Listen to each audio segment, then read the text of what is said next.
I can confirm also na may personal knowledge ako na he is not detained, he is free as a bird, and everything that Bangag Jr. said is fake news. Ano na yan? Full stop. He cannot be deported back to the Philippines until matapos yung proseso ng paghingi ng asylum.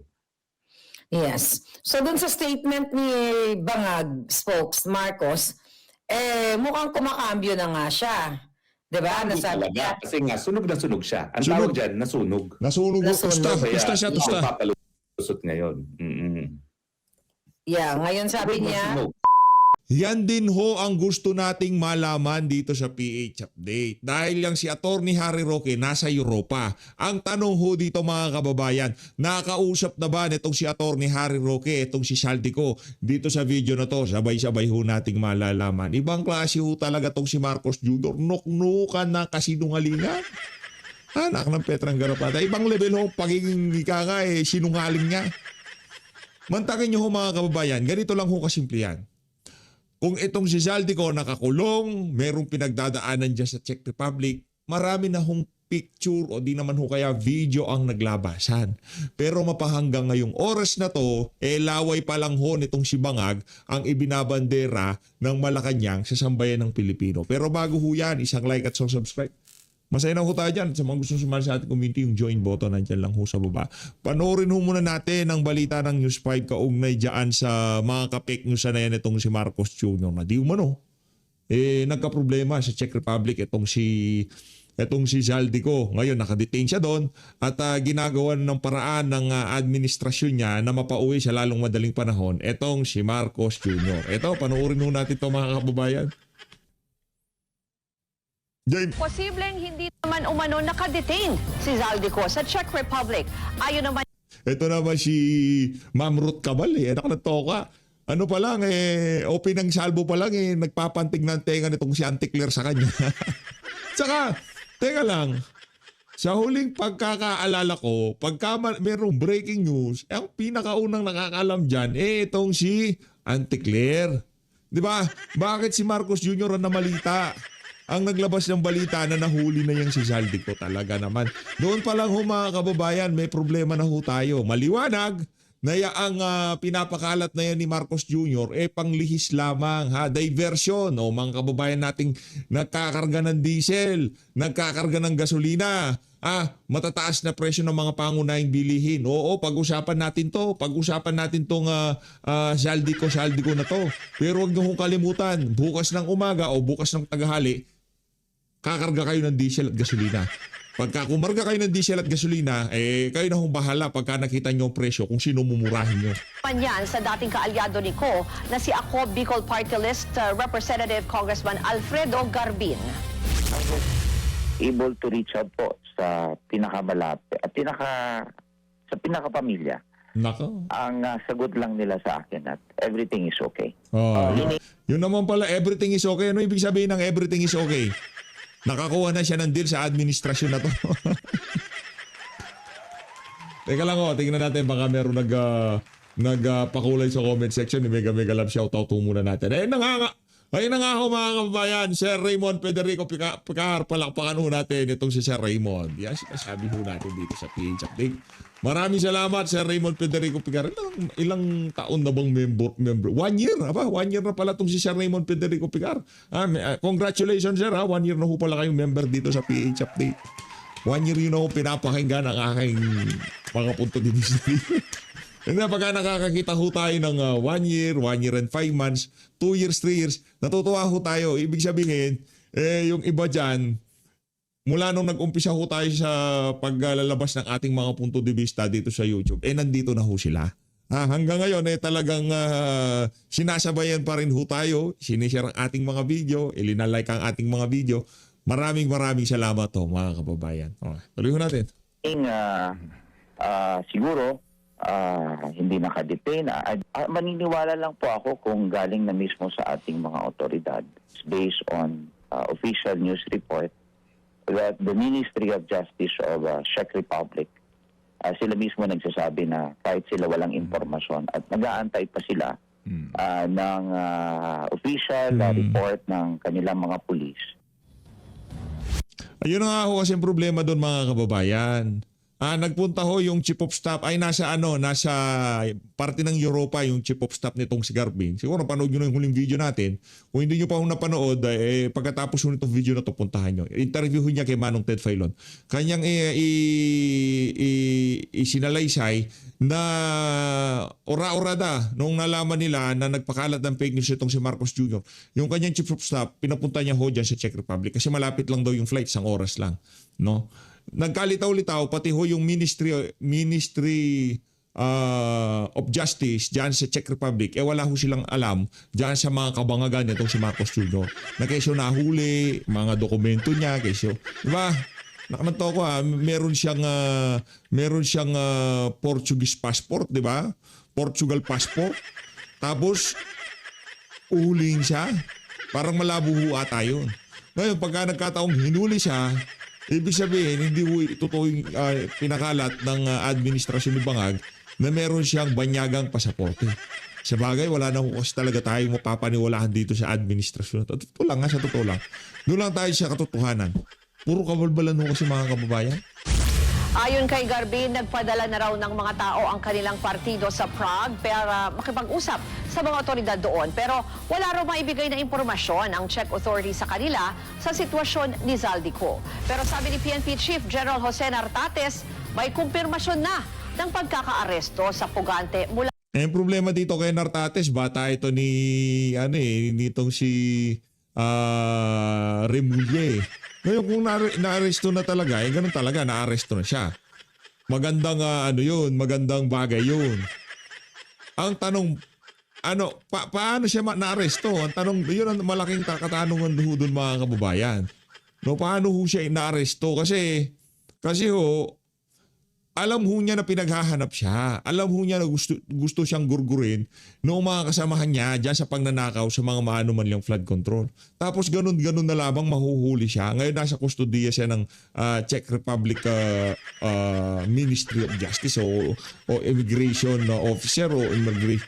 Kung ano man yan yun ang katanungan ho natin dito mga kababayan. Hindi magpapabayaan si Zaldico na ganun. Ang tagal niya nagtago, hindi naman ganun na lamang bigla ho siyang mahuhuli. Napakalabo ho nun. Sa tinatawag niyang official channels. Samantala, mas kinababahala raw ngayon ni Congressman Garbin ang usapin na umano'y Portuguese passport ni Ko. Hindi raw kasi ito katanggap-tanggap sa mga taga-Bicol. Kami rin dito sa Bicol region, tinatanong bakit daw bumoto sila sa isang Portuguese. Sabi ko, hindi yan puro kapanipaniwala. Namamangharin ho kami dahil 2 termino siya. Pangatlong termino niya na to. At talagang bawal na that is a ground for disqualification. Until now, wala akong maisagot sa aming mga constituent. Tapos kasi kung Portuguese passport holder siya, walang rason na madidetain siya doon sa Europa. Mga kapatid, Ruth Cabal. Ayun na nga mga kababayan, yan yung pinaka-latest dyan ha. Lagay ko lang dito yung pagmumukha nitong si Ma'am Ruth Cabal dyan sa balita na yan kaugnay sa di umanong pagkakahuli dito kay Zaldico dyan sa Prague. Ito, rerekta na ho tayo kay Attorney Harry Roque. Nakausap na nga ba nila itong si Zaldico? Title pa lang eh. Title pa lang eh.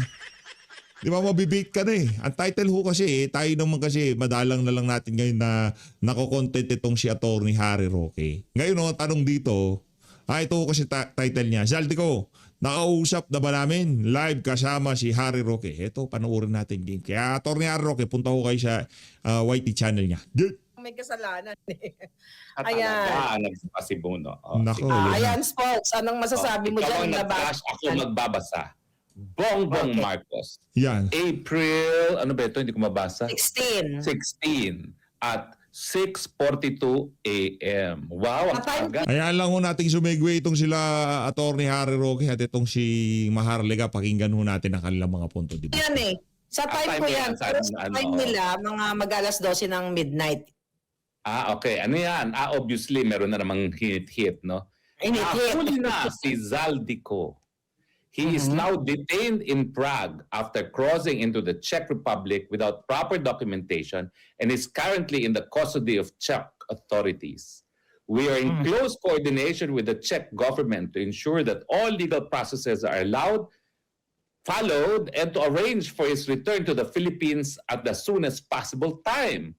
We will keep the public informed as developments unfold. Okay.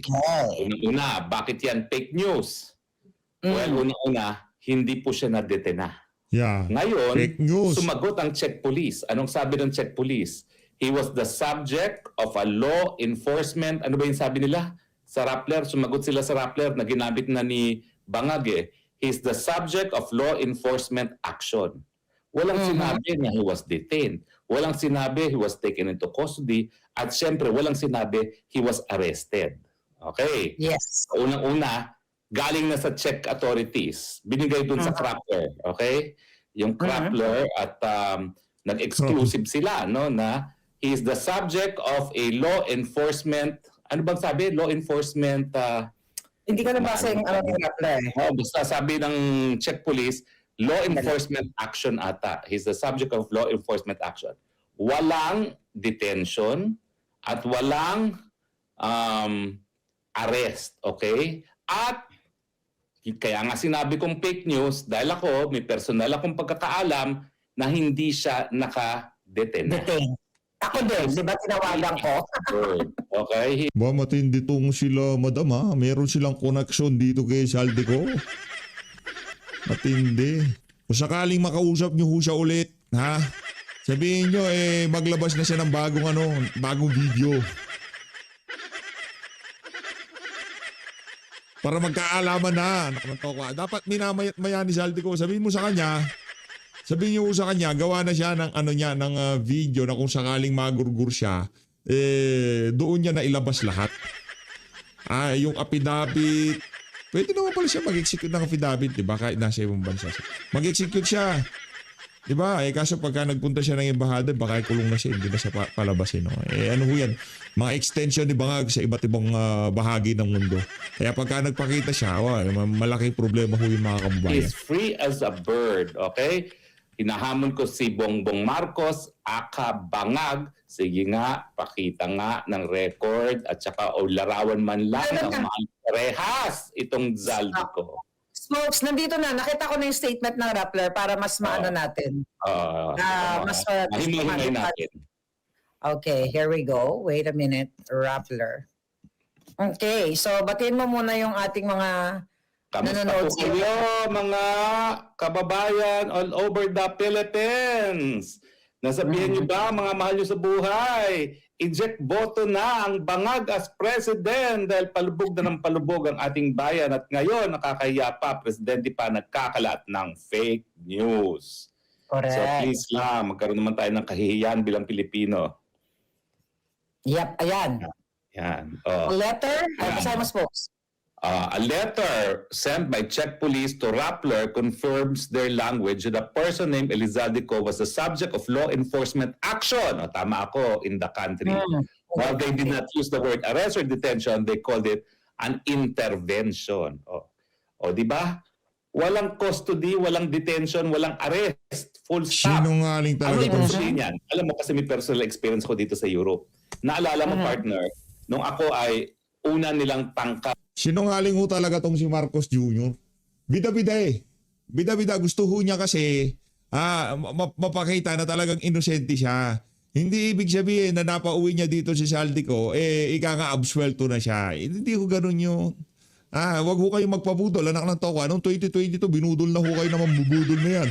Ang pangalan ni ang BBM, ibig sabihin, Budol Marcos. Ngayon, kung naniniwala pa kayo, kahit isang salita na lumabas sa bunganga ng mama na yan, may problema ho kayo mga kababayan.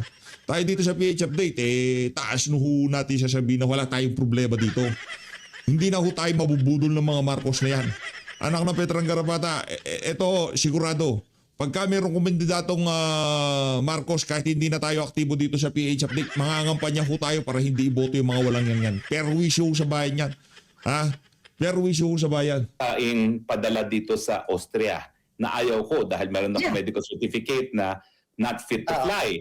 So, nung tinanong ako ng piloto, do you want to take this flight? Sabi ko, no, I have 2 medical certificates saying that I'm not fit to fly. So why would they force me to fly? So pinababa ako. Nung pinababa ako, sabi nila, we will wait for the public prosecutor because hindi nila alam if they will charge me with anything. Kapag sila ay charge ako with something, then I will be arrested. But at that point, sinabi lang nila, let's wait for the public prosecutor. So ganyan ang proseso sa inquisitorial system na umiiral sa buong Europa, hindi lang sa Netherlands. No? So ang tingin ko nangyari dyan, yung legal intervention, pinaantay lang nila si Zaldico hanggang dumating ang public prosecutor na gano'n ang nangyari sa akin sa airport ng Amsterdam. At pagdating ng public prosecutor, that was when I was informed. The immigration wants to charge you with blah, blah, blah violation of immigration laws. No? What do you say? Sabi ko, how could I have violated the immigration laws when I voluntarily took my seat in the plane, but I also answered truthfully a question asked of me from the pilot. Do I want to take the flight? I said no, because I have medical certificates saying I'm unfit to fly. And because of that, sabi ng prosecutor, okay, he may go, you will not be charged with anything. So, yung intervention na yun, it's as simple as that. Paantayin ka lang kasi nga ang inquisitorial system, yung piskal, kinakailangan, ura-urada, haharap at titignan kung may kaso. At right there and then, kung may kaso, tsaka sila magsasampa ng reklamo sa'yo at doon ka pala aarestuhin. Pero meanwhile, I was not in custody. I was requested to wait for the public prosecutor na I'm sure ganyan ang nangyari kay Zaldico. Dahil siya ay being charged, di umano, sabi rin ni Bangag, ng illegal entry without proper documentation. No? So, hindi siya detained, hindi siya under custody, he was, tama siguro yun, no? Law enforcement intervention kasi nga, he was asked to wait for the public prosecutor. Yan ang nangyari sa akin. But wala akong record of arrest, wala akong record of having been detained, wala akong record of having been in custody. Kaya nung tayong dalawa ay nagtatanong sa kapulisan, wala talagang record na merong na-arrestong Elizaldico. Yes. So second paragraph, folks, paliwanag na rin sa ating mga kababayan. That is noteworthy because it constitutes independent confirmation from Czech authorities that official police action involving Ko took place, even as exact legal nature of that action has not yet been specified. Kalokohan na yan. Opinion na yan ng Rappler. Kasi hindi sinabing arestado, hindi sinabing in custody, hindi sinabing na-detain, conclusion na lang yan ng Rappler. Dahil nga ang Rappler, alam mo naman yan, hindi ko alam kung bakit ngayon talagang kasabwat nila itong mga bangag, di ba? Okay. Tignan mo yung last na paragraph. Basahin mo. It comes amid efforts by some personalities and bloggers to completely dismiss without proof the president's announcement that Ko had been arrested. Ano ba bang proof ang gusto niyo? Kayo na nga kumuha ng kumpirmasyon na hindi inaresto, hindi na-detene. Ano pang proof ang gusto ninyo? Pangalangan niyo na ako at ikaw. Pangalangan niyo si Aling Roque at si Marlica. O di ba? Kami ang nagsabi ng totoo at ang fake news ang presidente dahil hindi sinabi ng kapulisan ng Austria na naaresto, na-detain o na-custody nila si Zaldico. Kasi kung na-aresto, na-detain at na-custody, edi sinabi na nila. Pero kasi yung ginawa sa aking proseso, kaya ako kampante na sinasabi kong fake news yan, yung time na nag-aantay kami sa pulis, antay lang yun. You're not in custody. Wala, you're not under arrest. Kaya hindi ka babasahan na kahit anong karapatan mo kasi yung Miranda rights naman, nakabahagi yan ng human rights law. Applicable yan worldwide, no? So kailangan basahan ka kung bakit ka na-detene, no? Walang ganun. Inantay lang ang public prosecutor para ang public prosecutor, ayon sa reklamo ng immigration, magde-decide kung sasampahan ng kaso o hindi. Correct. So ngayon, lumalabas talaga na alam naman natin dalawa na the moment na in-announce yan ni Bangag, ako'y nagtatatawag na. Ako na lahat. Alam mo, itong Krappler too late the hero Ba't kasi hindi sila tumawag sa mga pulis kaagad, no? Nag-antay pa sila at that time, no? At saka ayan, sumagot na nga yung pulis, binabaluktod pa sinasabi ng pulis. Pwede ba yun? Dapat the language of the police answer is controlling. Bakit sila nabibigay ng ibang lengguwahe at ibang interpretasyon? Di ba? Yes. So, Hindi so, sinabing so that's- arestado, hindi sinabing detained, hindi sinabing under custody. So walang ganyan. wala. And also, nagsalta si Attorney Garbin, yung abogado ni Zaldico, na may nag-text daw sa kanya o nag-message sa kanya na malapit na kapamilya na tinanong niya kung kumusta si Zaldico. Ang sabi niya, everything is fine. Well, I can confirm also na may personal knowledge ako na he is not detained, he is free as a bird, and everything that Bangag Jr. said is fake news. Kaya malakas ang loob ko na yung tao mismo na pinag-uusapan na nagsabi sa akin, everything is fake news. Everything is fake news. Sino yun? Maliwanag ho mga kababayan ha, meron hong impormasyon. Sigurado yung impormasyon na mabigat-bigat yan. Siyempre nasa ano yan si Attorney Harry Roque. Nasa Europa yan at meron din hong mga network yan ha. Diyan sa Europa na kung saan talagang kung sakaling nahuli yan si Zaldico, malalaman ng mga individual ho na yan.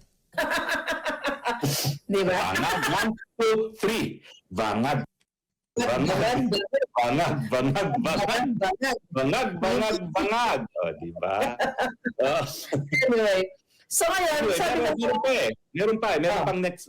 Balikan natin yung unang statement ni Marcos. So ang sinasabi niya, naka-aresto, naka-custody itong si Zaldico na huli. Tapos, gumagawa ng hakbang ang gobyerno para maibalik siya. Ay, di ba? yes. Take away. Kasi hindi naman aresto, sabi hindi niya. naman na-detene. So anong gagawin niyang mga hakbang para maibalik si Zaldico, no? Siguro kung hindi siya mag-request, no, sa Czech government, pero dahil wala namang extradition treaty sa panig ng Pilipinas at ng Czech Republic, hindi siya po pwedeng makahingi na ibalik dahil walang legal na basihan. Pwede yun siguro pagkakaibigan, no? Pero sa Europe kasi, meron silang European Convention on Human Rights, no? Na talaga nagbabawal na extradite ang isang tao kapag merong banta na siya ay matotorture o mapapatay dito sa Pilipinas. At si Zaldico naman, siguro naman, alam na ng Czech authorities kung bakit controversial itong si Zaldico dahil ikaw, ako, at saka ang Krappler, tawag ng tawag sa kanila, alam na nila kung ano nangyayari, no? At malalaman na ng Czech authorities, ay, ito palang whistleblower laban sa presidente ng Pilipinas na corrupt yung presidente mismo. O pwede talagang mapatay ito. At I doubt, in the absence of an extradition treaty, napapansinin sila ng Czech government. At sa tingin ko nga, wala na po ngayon si Zaldico sa Czech Republic. Naku, paano ba yan? Kung sakaling lahat ng sinasabi na yan, itong si Attorney Harry Roque, totoo, magmumukha na naman hong si Raulo, itong si Marcos Jr. pag nagkataon. Di ba? Yeah. So, folks, kasi syempre yung mga tao, di ba, na nagtatanong sa atin, anong ebidensya ninyo na talagang hindi na-detain si Zaldi, di ba? Aside from that statement ng Rappler, para lang sa paulit-ulit na katanungan, ano bang alam ni Harry Roque? Bakit ang lakas ng loob niya na magsabi na talagang hindi na-detain si Zaldico like 100%? Hindi siya Well, na-detain. ako'y tumawag sa Czech Immigration Police. Meron ding tumawag sa Brno Immigration Police. Negative, no? Ikaw naman, sa katumawag, kwento mo sa kanila. Lahat. Yung sinend ko sa iyo. Lahat ng detention, tinawagan ko lahat yon. Lahat ng detention. Actually, sa totoo niyan, ito pong si Maharlika, kaya ako talagang sabi ko, ba't ang mainstream media hindi ginagawa ito? Si Maharlika, pinadala pa sa ang mga lugar na posibleng naroon at nakadetain si Zaldico. In fact, ito ewan ko kung makikita ito yung text ni Maharlika. Krappler, ikaw dapat naalaman mo nito ahead of time at tinignan mo na. Wala naman kayong ganitong tinignan. Si Maharlika lang ang nagbigay nito. At ako naman, binigay ko rin doon sa mga sa mga tao ni Zaldico, including Congressman Garbi. Ito yung mga lugar na pinadala mo sa akin na posibleng naroroon si Zaldico. Dito sa mga pinadala mo sa akin, ilang lugar lang naman ito kasi yung iba hindi naman hindi siya immigration facilities. Tatlo lang yung blue na po pwede.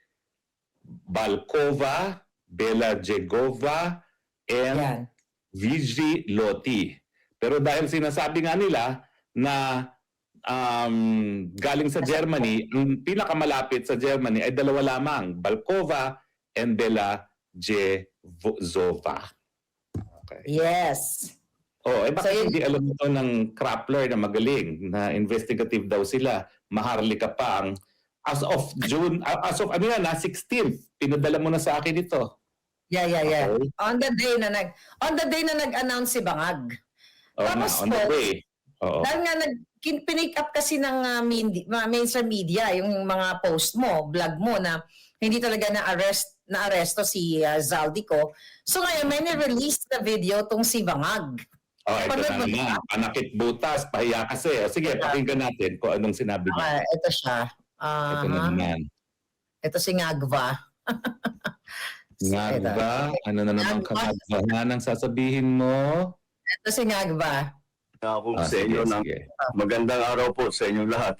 At magbibigay na ako sa inyo ng pahayag tungkol sa kalagayan ni Zaldico. Nananatili po siya sa kustodiya ng Czech Republic at isinasagawa natin ang lahat ng mga kinakailangang hakbang para sa kanyang pagbalik dito sa Pilipinas.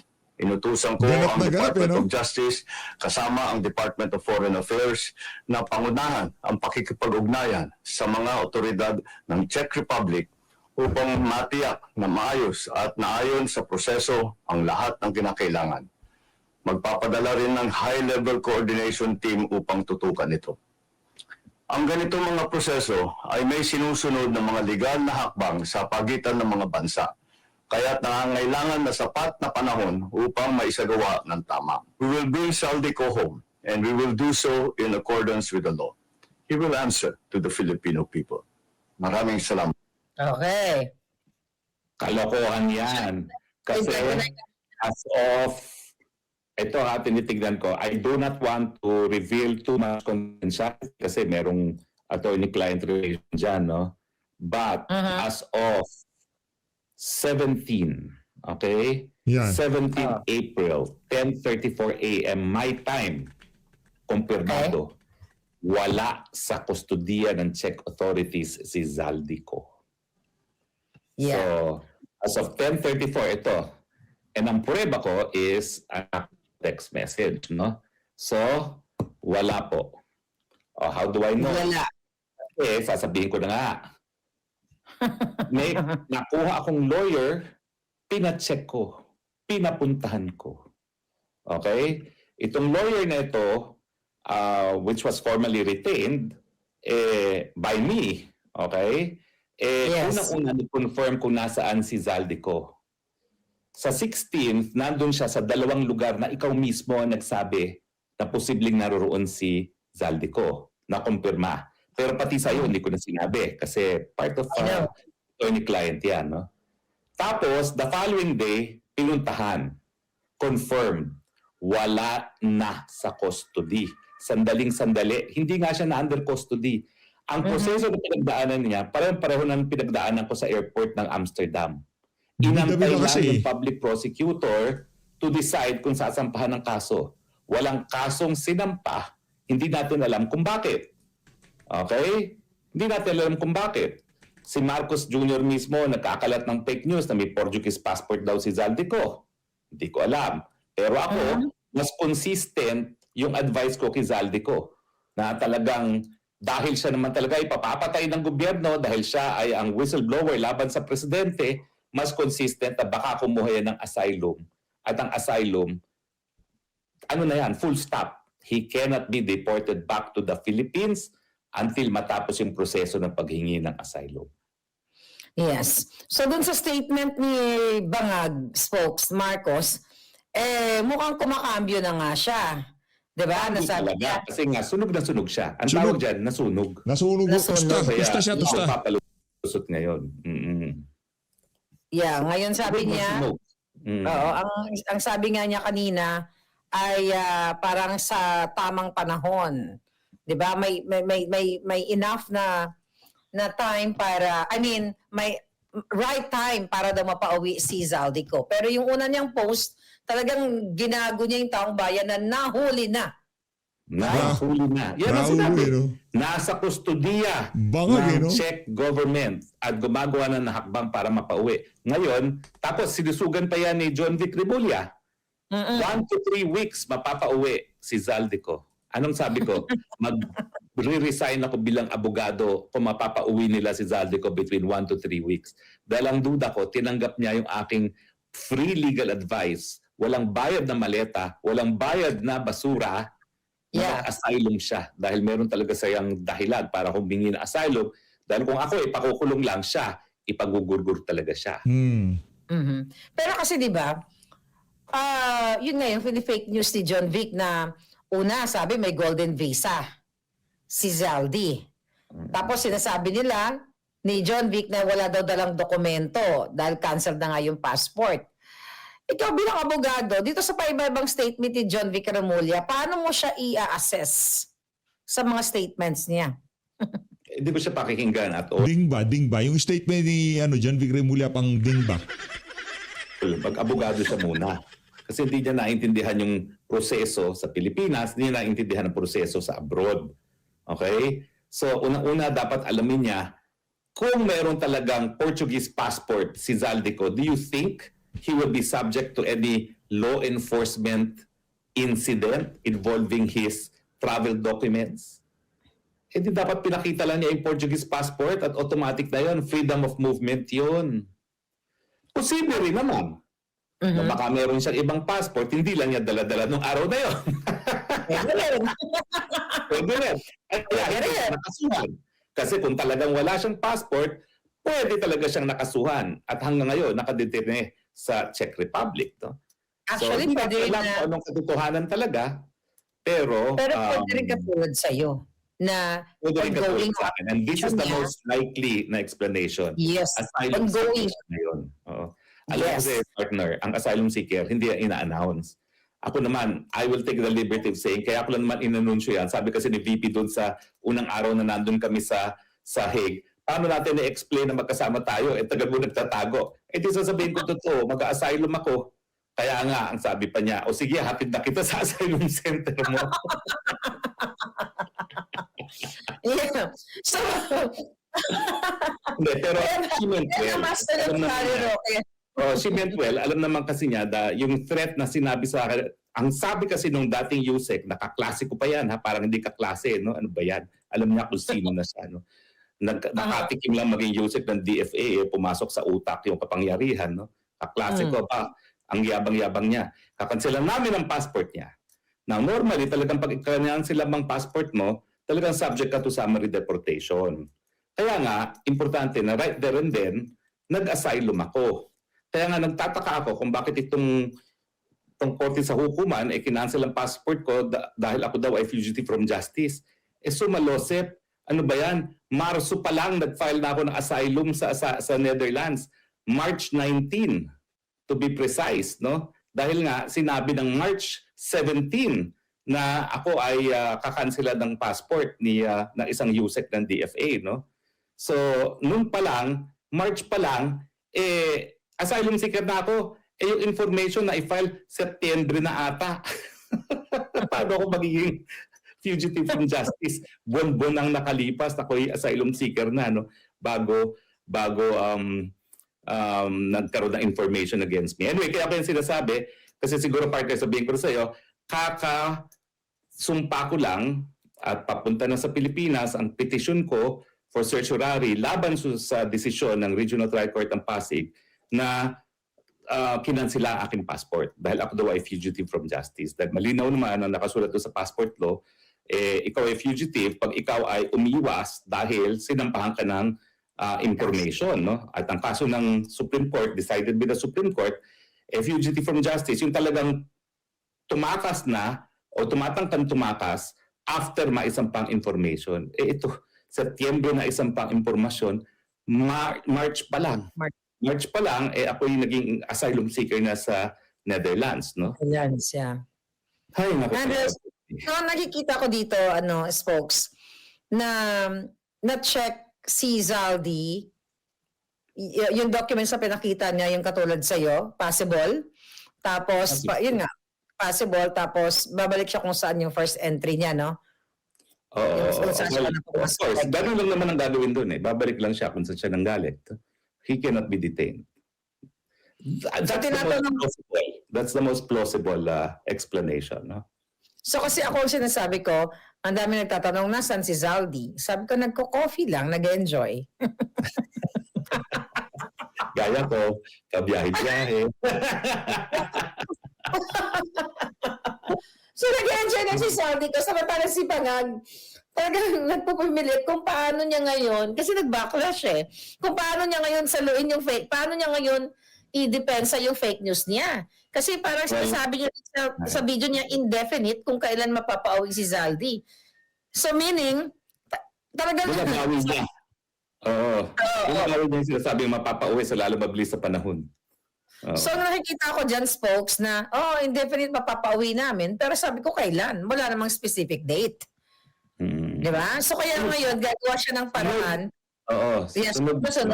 Na ang sinasabi nila, ni iba nga, gagamit siya ng diplomatic channel. So ano to? Babayaran niya ng mali-maleta yung mga diplomats para dukutin si Zaldi pa uwi. What do you think? Mahirapan siya talagang kung nag-asylum si Zaldi ko kasi dito sa Europa nagsimula yung karapatan ng asylum. At yan ay dahil nga doon sa karanasan ng mga Europeans noong pangalawang pagpandaigdigang digmaan na kung hindi sila lumayas doon sa mga lugar na pinanggalingan nila, napasama sila sa gas chamber ng Nazi regime nung mga panahon na yon. No? So talagang sagrado itong karapatan ng asylum dito sa Europa. At alam na alam nila kung paano ipatupad yan. Yung karapatan ng right to non-refoulement, non-prosecution for illegal entry, and of course, the ban on deportation pabalik dun sa bansa na iyong linayasan. Yes. So ngayon, ang nilalabas din ng media, may mga abogado din na mga nagsasalita about sa red notice daw ni Zaldi ko. Na kung may red notice siya, so possible na with that diplomatic channel, chuchu ay pwede mapauwi. Wala nga red notice si Zaldi ko, di ba? Well, wala akong alam dyan kung meron siyang red notice o hindi. Pero kung meron man, pinag-aralan ko na kung ano ang European Union attitude towards the red notice. Hindi nila kinukonsiderang warrant of arrest yan. Kinakailangan meron pa rin order sa hukumang lokal bago sila makapag-extradite na isang tao, maski ang dahilan ay red notice ng Interpol. Hindi sila gagawa ng unilateral action just because may Interpol. Kaya nga nung panahon na kinidnap talaga si Tatay Digong, yan ang palagi kong sinasabi. Hindi warrant of arrest ang internet red notice. That is just a request for cooperation. At hindi yan sinusunod ng mga European Union members dahil sa kanilang, yung European Convention on Human Rights, no? The right to due process. Kaya kinakailangan dumaan muna yan sa lokal na hukuman. Yo. So, sa tingin mo, ano kaya ang mga susunod na hakbang nitong Bangag dahil sunog na nga siya sa kanyang kasinungalingan. Even si John Vic Remulla, di ba? Una, ikaw ang sinabing huhulihin kanya personally. Ewan ko, dantay ko pa rin si John Vic, no? Wala naman, hindi naman dumarating, no? Anyway, kasi pag dumating siya, papalibre ako sa pinakamahal na restaurant na tinitignan ko lang sa labas at di ko mapasok. Bago niya ako hulihin o bago ko siya ipahuli dahil kapag ako tinangka niyang hulihin, papahuli ko naman siya, di ba? For kidnapping, di ba? Wala naman tayo sa Villamor eh. Kaya lang naman nila nakidnap si Tatay Digong dahil nasa Villamor sila, no? Pero yung pa lang, yung sa mga panahon na nangyari kay Tatay Digong, palagi ko nang sinasabi yan, ang red notice ng Interpol ay hindi warrant of arrest. Kinakailangan, meron pa rin hukuman na mag-i-issue ng warrant of arrest. Lokal na hukuman. Yes. What next is, ayan na, lumalabas ng katotohanan. Baka nga ginamit lang nila itong Zaltico issue kasi may mas malaking balita. Abay, 1,400 hectares gagamitin ng mga Amerikano bilang base militar. Walang bayad. At ang mga Amerikanong nasa loob ng tinatawag nilang Special Economic Zone, meron diplomatic immunity. Oh, partner, bakit ko sinasabi mas malaki ito? Kasi alam natin na pinagbabawal ang base militar sa atin kung walang tratado, duly ratified by the Philippine Senate, at saka recognized by the other party as a treaty, at saka kung kinakailangan, isusumite sa taong bayan para sa kanilang approval, no, sa isang plebisito. Pero ito, sinasabi nila, special economic zone daw. 2 years rent-free. Ano ba nangyayari ngayon sa Amerika? May gera. Ibig sabihin, dahil ang iniisip nila the next 2 years, gagamitin lang nila yung special economic zone for the next 2 years habang nandyan ang gera. Ano pa po pwedeng gawin nila? Sabi nila, economic zone. Ay po pwedeng nilang gawin lahat ng mga bala, mga missiles, lahat ng mga computer chips na kinakailangan para sa kanilang mga missiles dito sa Pilipinas. Bakit? Kasi natatakot sila, yung mga microchips na yan na ngayon ginagawa sa Taiwan, pag lumusob ang China at inoccupy muli ang Taiwan, dahil yan naman talaga ay kabahagi ng China, mawawala yung access nila doon sa mga computer chips. Kaya nagmabadali sila ngayon na gumawa ng alternatibo para sa mga microchips na gagamitin nila para sa mga missiles nila. Pilipinas yan. Na bakit ko sinasabi na base military niyan? Kasi meron ng digmaang nangyayari. Ngayon, sa international humanitarian law, hindi ibig sabihin na sundalo at tangki lang ang involved sa gera. Lahat ng mga gawain that will contribute by its very nature or purpose and object will contribute to the military effort is considered military and part of active hostilities. So yung mga paggagawa ng mga chips para sa mga missiles, mga bala, lahat yan military undertaking, dahilan para atakihin pa rin yan ng Iran o di naman kaya ng China kung ang gulo ay sa panig na Amerika sa China. And for all intents and purposes, base military yan. Kasi miski tinatawag nilang special economic zone, by its very nature, object, or purpose, it will contribute to the war effort that is ongoing now, no, sa panig ng US at saka ng Iran.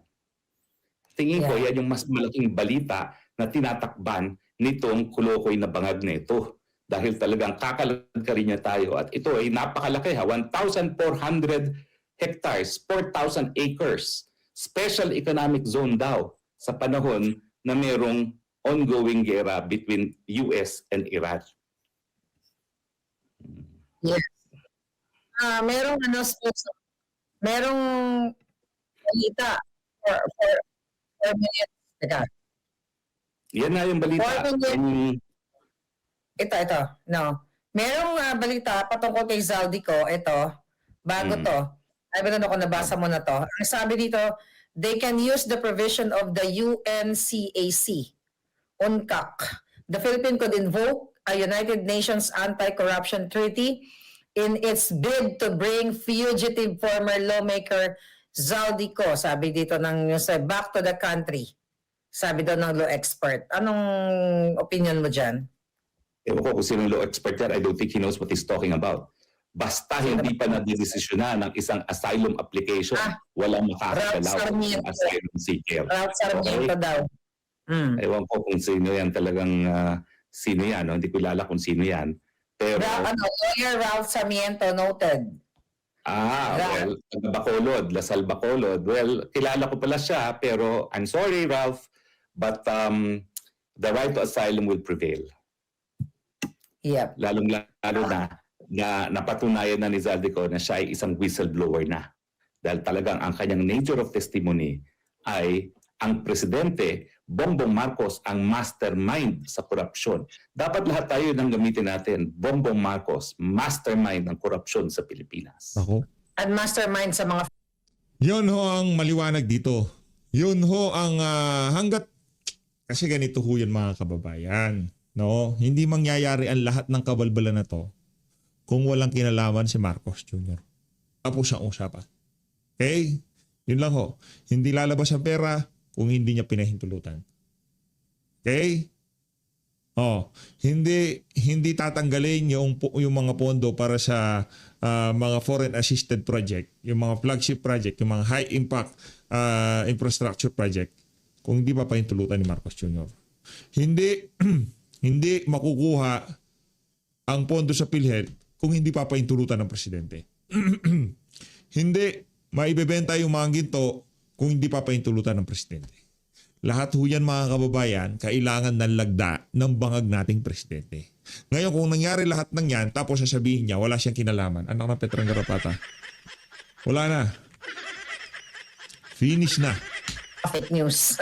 At mastermind din ng fake news.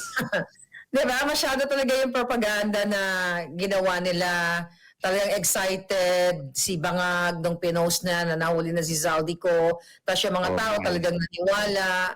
So ngayon nga, sunog na sunog siya, nag-backlash talaga sa kanya. So anong pwede mo ma-advise kay Bangag? Uulitin, hayaan mo na yung iyong spokesperson na talagang fake news queen ang magkalat ng fake news. Alam mo kung bakit nasasaktan ako eh. Kahit hate natin siya, presidente pa rin siya eh. Hindi ko matanggap na yung presidente ng Pilipinas talagang fake news purveyor. Di ba? Kahit paano, hindi natin matake na ayaw man natin sa kanya, siya pa rin presidente. Bakit siya pa yung number 1 fake news spreader? Hayaan na niya si Claire Castro kasi si Claire naman, alam ng lahat, puro fake news. Bakit hindi niya pinagsalita si Claire at siya pa nagsalita? Di ba? Kaya nga, yun nga din tanong ko eh. Dapat kasi si ano na lang, si Auntie Claire na lang. Para kung flop yan, kung medyo sablay, backlash kay Auntie. Ay, paano yan? Yeah, Sunog siya. bakit siya mag-announce? Oo. Diba? Di ba? Paano yan? Sunog na sunog siya. So ngayon, ang talagang inidiin nila dito sa mga balita na pinapaasa nila yung taong bayan na talagang si Zaldi ay nakapiit ngayon. Yun ang kanilang talagang back to back yung mga balita na dahil nasa statement ni Marcos Jr. na nakikipag usap sila sa Czech Republic na mapauwi si Zaldi. So sabi nga mo, ano dapat ang ginagawa ng gobyerno? Dahil fake news na nga siya eh. Diba? Fake news na siya. Ano dapat ang ginagawa ni Bangag? Na alam niya na wala si Zaldi. Apologize na lang siya at i-fire niya kung sino yung nagsabi sa kanya ng fake news nito. Pero na lang. I-fire na yung intel niya na palpak. Oo diba? nga. Oo. Na, Okay. Anyway, sabi niya? Ayun na nga mga kababayan, dito nung natatapusin ang ating reaction video kaugnay dyan sa mga isiniwalat na yan itong si Atty. Harry Roque. So Luis, maraming salamat po sa pag-support sa Page Update. Mag-ingat po kayo lahat ng Pilipinas.